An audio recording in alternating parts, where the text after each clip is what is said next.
भगवान कौन से गुण पे रीझ जाए ये पता नहीं। एक भक्त तो कहते हैं कि प्रभु गुण तो ठीक है लेकिन भगवान तो अवगुण पे भी रीझ जाते हैं। ये पता नहीं कि गुण पे रीझे अवगुण पे भी रीझ जाते हैं। पूतना भगवान को मारने आई थी, बताओ कोई गुण था? जिसका ना नाम अच्छा, ना जिसका स्वरूप अच्छा, ना जिसका काम अच्छा, लेकिन फिर भी उसको मां की पदवी दे दी साहब। किसी ने कहा है कि जो तेरी भक्ति ने अगर दिया,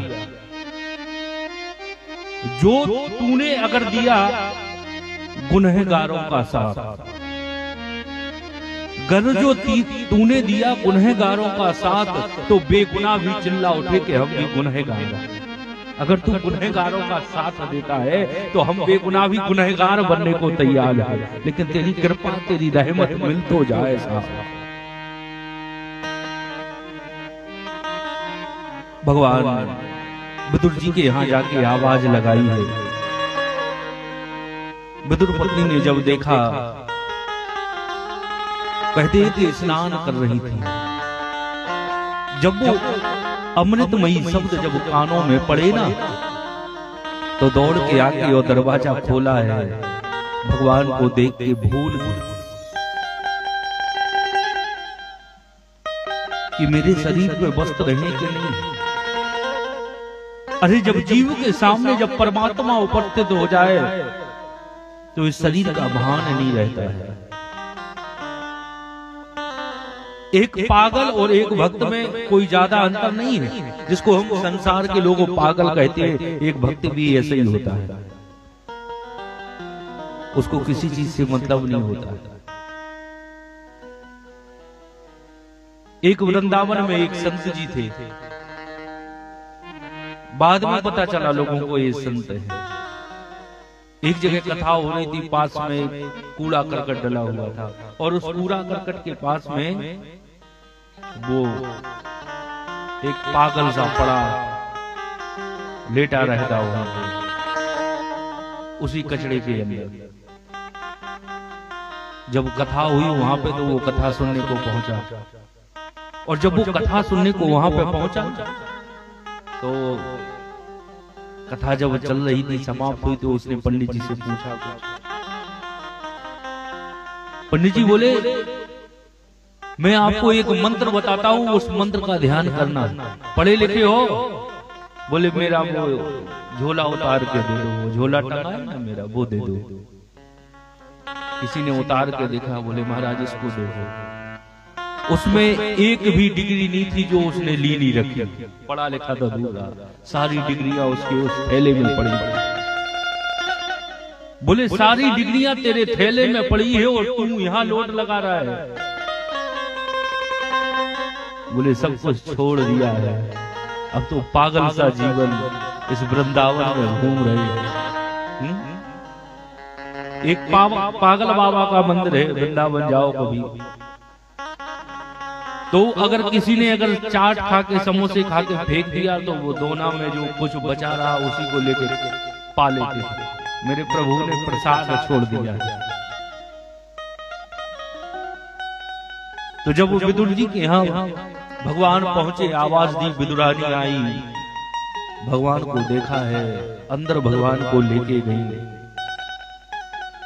भगवान को बैठाने के लिए चौकी रखी तो कन्हैया ना यहाँ मत बैठो, ये जगह अच्छी नहीं है। बोले दूसरी जगह बैठो। मतलब पूरे आंगन में नचा दिया, लेकिन कोई अच्छी जगह नहीं लगी कि भगवान को कहाँ बैठा दे। और जब बैठाला तो वो पटली भी चौकी जो चौकी थी उसको उल्टा कर दिया, उल्टी चौकी पे बैठा दिया। भगवान बैठ गए, सीधी भी नहीं करा। भगवान बोले चाची मेरे को तो भूख लगी है बहुत।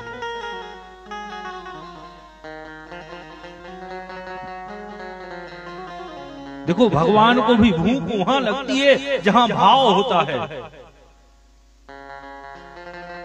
भगवान राघवेंद्र से जब पूछा कि प्रभु ससुराल में तो अच्छों अच्छों की भूख टाइट हो जाती है, जनकपुर में आपको भोजन अच्छा लगा कि नहीं लगा? भगवान बोले सबरी के बेरों में जो स्वाद था वो जनकपुरी में भी स्वाद नहीं मिला। और जो विदुर के यहाँ जब भाव की भूख लगी तो विदुरानी झट से केलों को तोड़ के ले आई। कदली वन में रहते ना कन्हैया, और लेके आके और केलों को छीला और छिलके प्रभु को दे दिए और उसका गूदा गूदा निकाल के फेंकती गई, भगवान को खिला दिए। क्यों कि सबसे ऊंची हाँ प्रेम सगाई,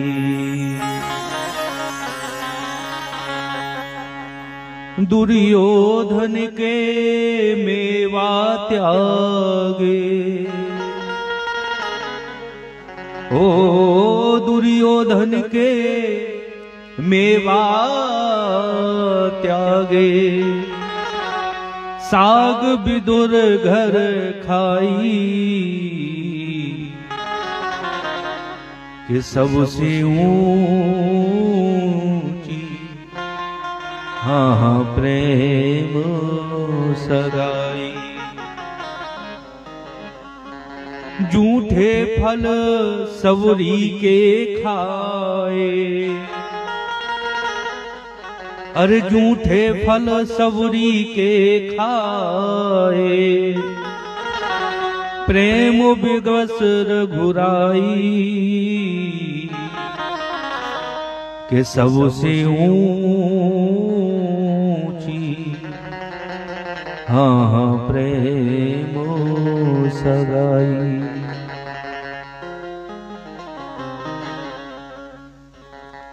भगवान प्रेम के बस सब कुछ करना चाहते हैं, लेकिन आज लोगों ने प्रेम को गंदा बना दिया है। हम लोगों ने प्रेम को गंदा बना दिया। हम कहते हैं कि प्रेम कहाँ, वासना प्रेम नहीं होती है। प्रेम तो उस उपासना का नाम है, वासना का नाम प्रेम नहीं। अगर किसी से कहो कि हम आपसे प्रेम करते हैं तो लोग ना जाने क्या क्या अर्थ लगाते हैं। प्रेम भगवान का ही स्वरूप है।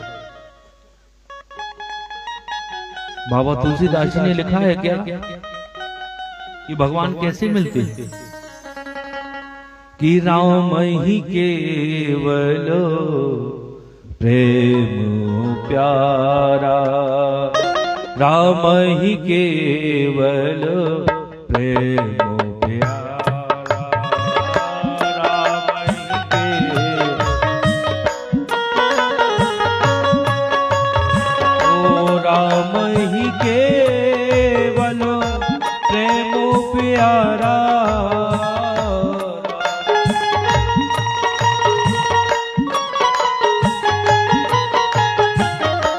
जान ले ही जो जानहारा, जान ले ही जो जानहारा।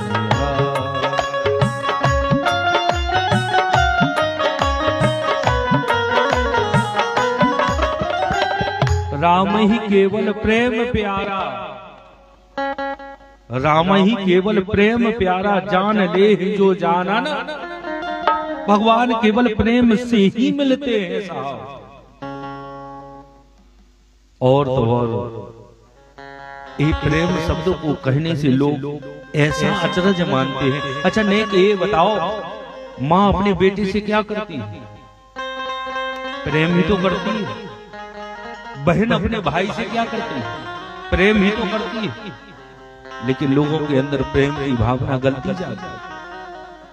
भगवान भी मिलता है तो प्रेम से मिलता है। राम ही केवल प्रेम प्यारा, और जान ले है जो जानन।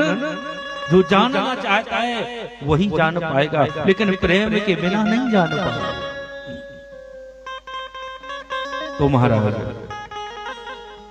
आज विदुरानी ने जब केले के छिलकों को खिलाया, भगवान कम से कम 1 दर्जन भगवान केले के छिलकों को खा गए, और 1 दर्जन केले के छिलकों को भगवान खाए गए। इतने में विदुर जी ने आके आवाज दी, अरे बाबरी कहाँ हो? बोले काहे चिल्ला रहे हो? बोले कन्हैया आने वाला है, उन्हें डालो, जल्दी तैयारी करो। बोले साहब आ रहे के अंदर बैठे जनाब। अंदर बैठे। और जैसे ही आगे विदुर जी ने अंदर आके देखा तो केले के छिलके तो नहीं दिख रहे, लेकिन गूदा गूदा डला हुआ है। बोले अरे पगली, आज ठाकुर जी को तूने केले के छिलके खिला दिए। अब भान आया, अब याद आया, मुझसे तो गलती हो गई, प्रभु क्षमा करना। माखन लाए हैं चाचा जी, काका जी माखन लाए, इसको खा लो। भगवान बोले अब तो भूख भी मिट गई। अब वो भूख नहीं है जो भूख पहले थी। क्यों? कि भाव का भूखा हूं मैं, वो भाव ही एक सार है।